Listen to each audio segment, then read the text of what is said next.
ভিতরে চাঁদ দুইটা, সুবহানাল্লাহ কয় না?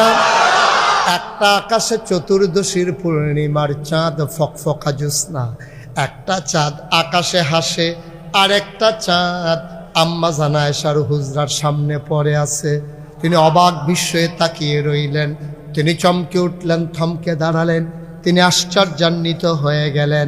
একবার আকাশের দিকে তাকায়, একবার জমিনের দিকে তাকায়।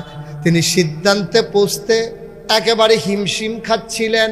আকাশের চাঁদ সুন্দর নাকি জমিনের আম্মাজান আয়েশার কুলে যেই নবী শুয়ে আছেন উনি সুন্দর? তিনি চিন্তায় পড়ে গেলেন কোনটা সুন্দর। আকাশে জমিনে, আকাশে জমিনে, বারবার তাকায়, সিদ্ধান্তে পৌঁছতে পারতেছিলেন না। তিনি চিৎকার করে বললেন, আকাশের চাঁদের চাইতে আম্মা জান আয়েশার কুলে যে শুয়ে ঘুমিয়ে আছেন আমার নবীজি, আকাশের চাঁদের চাইতে